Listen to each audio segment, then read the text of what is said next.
La guerra de México contra los cárteles se convirtió en una pesadilla. Dentro de la prisión, torturan a los sospechosos de maneras inaudibles, pero eso no es nada comparado con lo que viene después. Métodos tan brutales que incluso los jefes más curtidos de los cárteles imploran la muerte. Profundicemos. Dentro de las cámaras de tortura de México. La guerra de México contra los cárteles ha dado un giro oscuro y aterrador que va mucho más allá de lo que las autoridades quieren que sepas.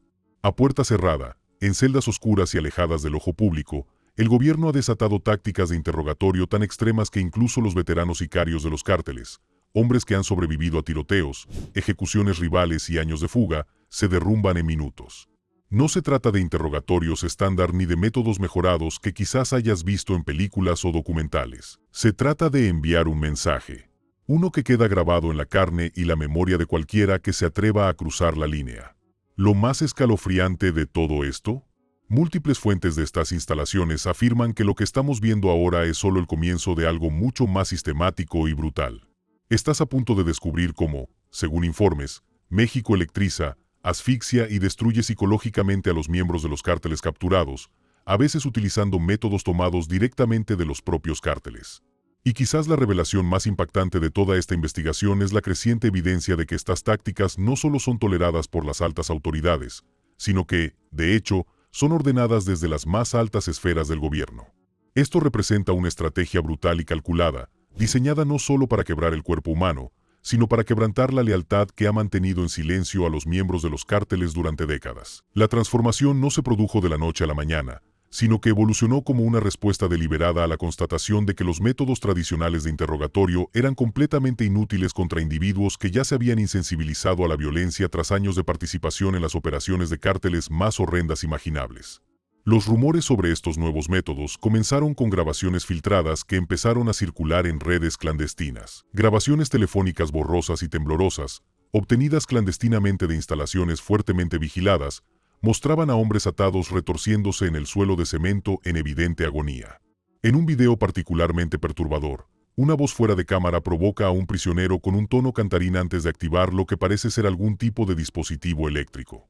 El hombre se sacude violentamente contra sus ataduras, incapaz de gritar adecuadamente debido a un trapo que le han metido en la boca para amortiguar cualquier sonido. Pero entonces surgió algo aún más perturbador de estos canales clandestinos. El relato de primera mano de un miembro del cártel que describe la noche en que un jefe de policía capturado se convirtió en un ejemplo horroroso que conmocionaría a las fuerzas del orden de toda la región. Una de mis fuentes dentro de uno de estos cárteles me envió un video de cómo torturaban al jefe de policía de ese pueblo. Me dijo: ¿quieres saber quién manda realmente? Mira esto. Eran como las 12 de la noche. Envíame ese video. Y me mostró cómo torturaban al jefe de policía del pueblo. Y él dijo: nosotros mandamos en este pueblo, así que si quieres hablar con alguien, somos nosotros. Y luego, en el video, aparecieron. Este no fue un asesinato más en el interminable ciclo de violencia de los cárteles en México. Esto fue puro teatro. Una actuación cuidadosamente orquestada, diseñada para humillar a la autoridad y demostrar que los títulos, las insignias y los cargos gubernamentales no significan absolutamente nada cuando se está a merced de estas organizaciones criminales. El impacto psicológico de ver a un agente del orden reducido a una víctima indefensa tuvo un efecto dominó en comunidades enteras, demostrando el control total de los cárteles sobre sus territorios. Pero ahora, según múltiples fuentes y documentos filtrados, el gobierno parece estar cambiando por completo el guión. Están usando el manual de los cárteles y usándolo en su contra con un nivel de brutalidad sistemática que incluso los observadores experimentados encuentran impactante. Las autoridades no confirman abiertamente la existencia de estos nuevos protocolos de tortura, pero han comenzado a filtrarse informes de múltiples centros de detención en algunos de los estados más violentos de México, como Michoacán, Tamaulipas y Guerrero. Los detenidos que han logrado sobrevivir a estos interrogatorios describen haber sido sometidos a lo que llaman la chicharita, un término coloquial para una forma particularmente brutal de tortura con descargas eléctricas que se dirige específicamente a las zonas más sensibles del cuerpo humano. Aunque algunos funcionarios descartan estos relatos como simples rumores difundidos en el patio de la prisión por delincuentes que intentan desacreditar a las fuerzas del orden, al menos 3 testimonios distintos de regiones completamente diferentes mencionan equipos y procedimientos idénticos. La tortura con descargas eléctricas, conocida como chicharita, representa solo un arma en lo que parece ser un sofisticado arsenal de técnicas de destrucción psicológica y física. Es víctimas que han hablado con organizaciones de derechos humanos describen cómo estas descargas eléctricas se aplican en las partes más sensibles del cuerpo, causando un dolor insoportable que se irradia a través de cada terminación nerviosa mientras la víctima permanece completamente consciente de su sufrimiento. Estos sobrevivientes describen constantemente cables con joyas conectados a generadores portátiles y a los oficiales que llevan este equipo a las salas de interrogatorio como si fuera una herramienta más de su oficio. Pero lo que hace esto particularmente aterrador es que los generadores utilizados no son dispositivos improvisados por torturadores aficionados. Son equipos específicamente calibrados, diseñados para infligir el máximo dolor sin causar la muerte inmediata, porque el objetivo no es matar a estos sospechosos. Se trata de quebrantar el espíritu humano tan completamente que la resistencia se vuelve psicológicamente imposible. La sofisticación del equipo de tortura eléctrica revela cuán sistemáticas y planificadas se han vuelto estas operaciones. Los dispositivos utilizados por las autoridades mexicanas van mucho más allá de las rudimentarias baterías de automóvil conectadas a cables de arranque, aunque a veces se emplean para lograr un efecto psicológico adicional durante las sesiones de tortura. Los principales dispositivos de tortura eléctrica son, en realidad, equipos de grado médico que pueden administrar estimulación eléctrica controlada con precisión a grupos nerviosos específicos en todo el cuerpo humano. Un exmensajero de un cártel, que ahora se encuentra bajo protección de testigos, declaró a los investigadores que, a las pocas horas de su captura, lo obligaron a escuchar grabaciones de las llamadas telefónicas de su propia familia, prueba clara de que las autoridades sabían exactamente dónde estaban sus seres queridos y podían contactarlos en cualquier momento. No se trataba realmente del dolor físico, explicó a los investigadores. Se trataba de un control total y absoluto sobre cada aspecto de tu existencia. El dolor estaba ahí simplemente para asegurarme de que escuchara cada palabra que decían. Y ese elemento psicológico representa quizás el aspecto más escalofriante de estos nuevos protocolos de tortura. No se trata de una brutalidad aleatoria perpetrada por agentes corruptos que han perdido el control. Es una guerra psicológica cuidadosamente calculada, diseñada para atacar no solo el cuerpo, sino la identidad y el sentido de identidad que estos miembros del cártel han forjado durante años de actividad criminal. La combinación de agua y lejía representa uno de los métodos de tortura más aterradores que han surgido de estos relatos filtrados. Esto va mucho más allá del simple ahogamiento simulado. Se trata de asfixia química diseñada específicamente para simular el ahogamiento, quemando simultáneamente el sistema respiratorio desde el interior. Corta por completo el suministro de oxígeno. El terror psicológico de sentir cómo se quema químicamente la garganta y los pulmones mientras se impide la respiración crea un nivel de pánico que destroza a la mayoría de las personas en cuestión de minutos. Pero los torturadores saben exactamente cómo controlar el proceso. Retiran la bolsa justo antes de que la víctima pierda el conocimiento y repiten el procedimiento una y otra vez hasta que se produce un colapso psicológico total.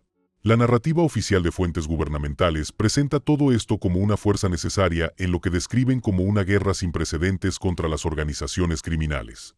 México lleva décadas combatiendo a poderosos cárteles criminales, conocidos internacionalmente por sus métodos inhumanos, decapitaciones públicas, quemas masivas, baños de ácido y sesiones de tortura que pueden durar semanas. Así que, para los intransigentes de las fuerzas del orden y los círculos militares, la lógica parece simple. Para derrotar a los monstruos, a veces hay que convertirse en ellos. Pero aquí está el problema fundamental de este enfoque. Cuando el Estado empieza a adoptar exactamente los mismos métodos que los criminales contra los que lucha, la superioridad moral se derrumba por completo. Y en lugares como Michoacán, donde la línea entre las fuerzas del orden y el crimen organizado ya es muy delgada, el resultado es una pesadilla donde torturadores y torturados visten uniformes diferentes, pero juegan el mismo juego. El gobierno no solo tortura cuerpos en estos nuevos centros de interrogatorio, sino que tortura sistemáticamente identidades, destruyendo todo lo que hacía de estas personas quienes eran antes de entrar en esas salas. Organizaciones de derechos humanos han documentado más de 170 casos de tortura sistemática por parte de las autoridades mexicanas, con métodos que incluyen no solo maltrato físico, sino también manipulación psicológica diseñada para dejar cicatrices mentales permanentes, pero que nunca sanarán por completo. Hemos visto este mismo patrón a lo largo de la historia, desde las juntas militares sudamericanas hasta los centros clandestinos de detención de Oriente Medio. La tortura se presenta al público como un mal necesario en tiempos de crisis, pero esos mismos regímenes inevitablemente descubren que estas tácticas no solo destruyen al enemigo, sino que corrompen y envenenan a las mismas instituciones que las emplean. En México, hay mucho más en juego debido al profundo arraigo cultural de los cárteles en sus comunidades. No se trata de insurgentes anónimos de tierras lejanas que a nadie le importan. Son vecinos, primos, amigos de la infancia, personas que crecieron en los mismos barrios y asistieron a las mismas escuelas que las comunidades que ahora aterrorizan. Cuando se corre la voz en estas comunidades de que el gobierno utiliza métodos de tortura al estilo de los cárteles, se corre el riesgo de fortalecer los lazos de lealtad que unen a los miembros de los cárteles con sus organizaciones, convirtiéndolos potencialmente en mártires ante sus familias y simpatizantes. Y, sin embargo, algunas fuentes de las fuerzas del orden afirman que estos nuevos y brutales métodos realmente están funcionando. Funcionarios anónimos afirman que, tan solo los últimos 6 meses, la información recopilada mediante estas nuevas tácticas de presión ha llevado al arresto de al menos 4 lugartenientes de alto rango del cártel que antes eran considerados intocables. Otros susurran que ciertas facciones criminales ahora evitan activamente regiones enteras donde se sabe que estos equipos de interrogatorio especializados están desplegados, algo impensable hace apenas un año. Pero la pregunta que atormenta a todos los involucrados en este conflicto en escalada es simple. ¿A qué precio se está logrando este éxito? Porque por cada criminal que se derrumba bajo la presión de estas sesiones de tortura, hay otro detenido que finalmente sale de la cárcel con historias que se propagarán rápidamente por las redes criminales, historias que se filtran en discursos de reclutamiento, videos de propaganda y advertencias susurradas a cualquiera que piense en cooperar con las autoridades estatales. La guerra entre el gobierno mexicano y los cárteles puede estar decantándose a favor de las autoridades, pero también lo está el alma de esta lucha. Los métodos empleados están transformando a ambos bandos en algo que sus sociedades podrían no reconocer cuando este conflicto finalmente termine. Y como estás a punto de descubrir, los métodos más impactantes y perturbadores aún no se han revelado por completo. Como los Zetas lo cambiaron todo. Las cámaras de tortura operadas por los cárteles mexicanos hacen que las instalaciones gubernamentales parezcan hoteles de lujo. Lo que sucede en estos espacios controlados por los cárteles va mucho más allá de la violencia humana normal, convirtiéndose en una auténtica pesadilla. Estos no son solo métodos de asesinato. Son elaboradas producciones diseñadas para infligir el máximo terror psicológico a cualquiera que se atreva a contradecir a estas organizaciones.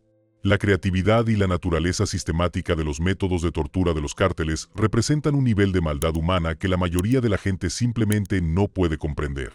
Pero para entender cómo la tortura de los cárteles alcanzó niveles tan altos, es necesario comprender la organización que lo inició todo, los Zetas. Este no era solo otro grupo narcotraficante compitiendo por pechos. Los Zetas eran algo completamente diferente, algo que nunca había existido antes del mundo del crimen organizado. Eran una unidad militar que se había descontrolado, aportando entrenamiento militar profesional y disciplina a las actividades criminales que transformaron por completo el funcionamiento de los cárteles. La historia de los Zetas comienza en la década de 1990 con un grupo de soldados de las Fuerzas Especiales del Ejército Mexicano que habían recibido a algunos de los mejores reclutas del mundo. No eran soldados de infantería comunes. Eran personal de élite de operaciones especiales, entrenados por los Boinas Verdes estadounidenses y otras unidades internacionales en tácticas de contrainsurgencia, guerra psicológica y técnicas avanzadas de combate. Comprendían la organización militar, la planificación estratégica y, lo más importante para lo que vino después, sabían cómo usar el terror como arma de guerra. Arrebatados por el Cártel del Golfo a finales de los 90 para servir a un ejército privado, aportaron un nivel de sofisticación militar que ninguna organización criminal había tenido jamás. Más allá de sus tácticas, los Zetas aportaron una mentalidad militar que veía la violencia como arma estratégica para lograr objetivos psicológicos y territoriales. Su transformación de fuerza privada a cártel independiente inauguró una nueva era de brutalidad. Bajo Heriberto Lascano, el verdugo, desarrollaron métodos de tortura que superaban todo lo visto en el crimen organizado. Lascano entendió que la violencia extrema no solo eliminaba enemigos, sino que sometía poblaciones enteras. Con disciplina militar, planificaron la tortura como operaciones militares, estudiaron efectos psicológicos, entrenaron especialistas y crearon protocolos replicables. El enfoque sistemático sustituyó la violencia aleatoria de otros cárteles. Fueron pioneros en la guerra psicológica, usando métodos diseñados para ser vistos, recordados y generar traumas colectivos que paralizaban la cooperación con rivales o autoridades. La brutalidad escaló rápidamente, impactando incluso a militares y policías experimentados. Cada técnica debía superar a la anterior para aterrorizar y mantener reputación. Con la muerte de Lascano, Miguel Treviño, Z40, llevó la violencia a un nivel aún más extremo. Sin formación militar, compensaba con un apetito desmedido por la crueldad. Organizó sesiones de tortura que duraban días o semanas. Su método favorito era hacer estofado, meter víctimas en bidones de 55 galones y quemarlas vivas lentamente, controlando el fuego para prolongar su agonía. El método del guiso ejemplifica cómo los Zetas trataban la tortura como proceso sistemático y no violencia aleatoria. Requería preparación, equipo especializado y personal entrenado para controlar el fuego, prolongar el sufrimiento y mantener conscientes a las víctimas. No era solo matar, sino crear un espectáculo de dolor que aterrorizara a cualquiera que lo presenciara. Treviño atacaba no solo a rivales, sino también a familias enteras, incluidos niños y bebés. Informes revelaron restos de pequeños quemados vivos con huellas impresas en las paredes. No eran crímenes pasionales ni comerciales, sino actos de maldad diseñados para quebrar a quien se opusiera. Las instalaciones no eran improvisadas, sino centros creados para tortura prolongada. Incluían equipo para quemar vivos, mesas de desmembramiento, áreas recreativas y material médico para prolongar el dolor. También sistemas de contención y grabación de las sesiones, usadas como guerra psicológica. Compartir los videos multiplicaba el terror, servía como entrenamiento y demostraba su compromiso con la violencia extrema. Los reclutas eran desensibilizados mediante programas que iniciaban con matar animales y escalaban hasta humanos, quebrando empatía y moral. El éxito de estas técnicas obligó a otros cárteles a imitarlas, generando una carrera de brutalidad que transformó la cultura criminal mexicana. La violencia extrema se volvió requisito de supervivencia. El entrenamiento militar de los Zetas permitió jerarquías de mando, operaciones simultáneas, reclutamiento acelerado y campañas de terror coordinadas. Aunque la organización fue debilitada, su legado persiste. Sus métodos han sido adoptados y perfeccionados. Mostraron que la tortura sistemática podía ser estrategia comercial eficaz, otorgando ventajas territoriales y económicas, lo que impulsó a otros grupos a invertir en sus propias capacidades de tortura.